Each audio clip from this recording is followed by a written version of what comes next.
Right now, somewhere in the swamps of the American South, a baby alligator is hatching into a world that wants to kill it before it even takes its first breath. Not sometimes, not in rare cases. Almost every single hatchling, in almost every nest, will be dead within the first year. Raccoons will raid the nest before the eggs even open, and if the eggs survive that, herons, large fish, snapping turtles, and even other alligators are already waiting, not as a threat to watch out for, not as a worst-case scenario, as a guarantee baked into the math of survival that only the fastest, loudest, and luckiest will make it through the first season. This is the American alligator, a creature that has ruled the rivers, swamps, and wetlands of North America for longer than almost anything else alive today. And the life it lives, from the moment it cracks its shell to the day it finally loses a fight it cannot win, is one of the oldest, strangest, most brutal survival stories this country has ever produced. So let's start at the very beginning. You hatch, 6 inches long, striped in black and yellow, soft-scaled, completely vulnerable. You push through your leathery shell and take your first breath of thick, humid air. Before you even fully climb out,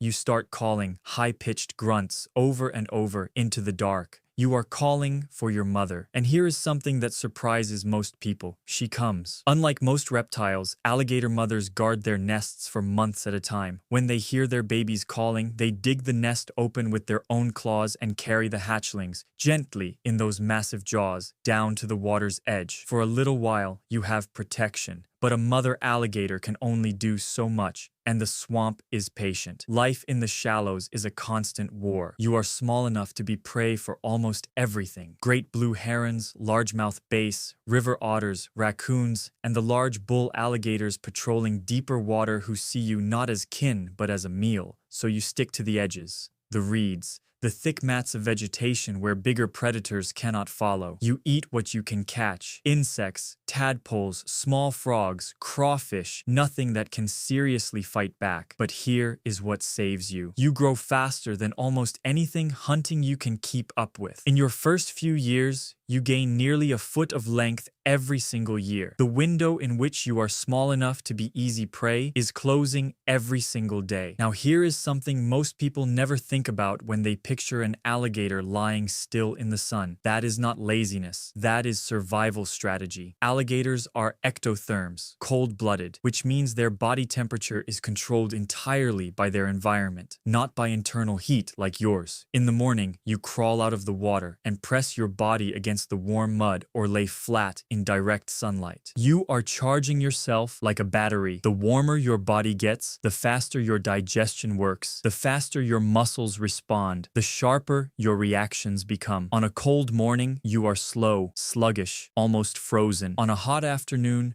after hours in the sun, you are a completely different animal. This is why alligators hunt when the temperature is right and disappear when it isn't. They don't waste energy. They don't move unless it matters. Everything is calculated, even when it looks like nothing at all. Fast forward, you are now about 6 years old, 4 feet long, and the swamp feels completely different. You don't hide in the reeds anymore. You own a stretch of water, and everything living in it already knows your name. You have become one of the most efficient ambush predators on the North American continent. You can hold your breath underwater for up to an hour. You can sit completely motionless, half submerged, eyes and nostrils barely above the surface, and look exactly like a floating log for hours on end. Your eyes have a reflective layer behind the retina, called a tapetum lucidum, that makes your night vision so sharp you can hunt as effectively at midnight as you can at noon. A deer steps to the water's edge to drink. You don't rush. You don't move. You let the water carry you forward, inch by inch, while the deer stares the other direction. Then, you explode out of the water in under a second, jaws snapping shut with 2,000 pounds of force per square inch,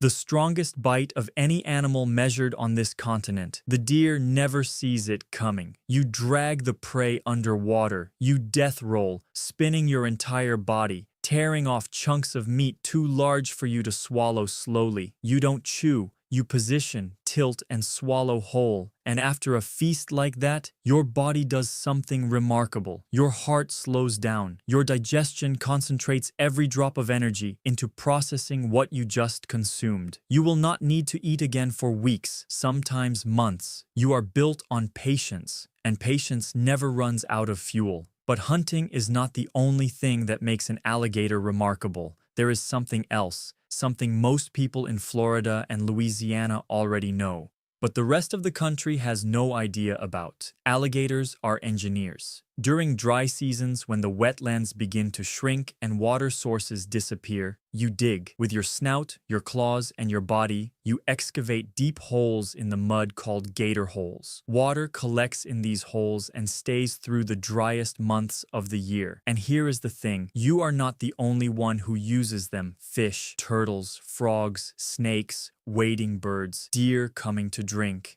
In drought conditions, your gator hole can be the only water source for miles. Without you digging that hole, dozens of species in that stretch of wetland would not survive the dry season. Scientists have a name for this. A keystone species, an animal so central to its ecosystem that if you removed it, the entire system collapses around the gap. The apex predator of the swamp is also quietly its most important caretaker. Years pass. You are now over 10 feet long, close to 500 pounds. It is spring in the American South, mating season. You bellow, not just sound, a low, thunderous roar that vibrates the surface of the water around you, sending up a mist of tiny droplets that dance above the swamp in the early morning air. Females hear it from over a mile away, but there is another bull in your water, older, bigger, and not willing to move without a fight. You circle each other, you slam your heads against the surface, sending explosions of spray into the air as warning signals, and then you clash, jaws locking, bodies thrashing, the water churning white as two of the most powerful animals in America fight for dominance over a stretch of swamp. You are younger, you are stronger, you hold on longer than he does. Eventually, the old bull breaks away, wounded, retreating into the deeper channel. You've won the water. You've won the right to pass your genetics on to the next generation of tiny, vulnerable hatchlings, calling out into the dark, just like you once did. Decades pass. The swamp changes around you. You are now over 12 feet long, older than most animals in this ecosystem will ever live to be. The old wounds from past battles never fully healed. Your reactions are a half-second slower than they used to be. One morning, a younger bull pushes into your water. You bellow. He bellows back. Louder, you charge, but this time, he does not break away. He is everything you were 20 years ago. Relentless, hungry, completely unafraid. You fight. You hold on as long as your body will let you. But when you finally pull back into the shallows, you don't come back out. The swamp claims you the same quiet way it claimed everything you ever hunted. No ceremony, no moment of recognition. Your body sinks into the same dark water you protected, ruled, and shaped for decades. And somewhere at the edge of the reeds, a nest is hatching, 6 inches of black and yellow scales pushing through a leathery shell, calling out into the dark, waiting for a mother to come, starting over exactly the way it has always started, in the swamps of the American South.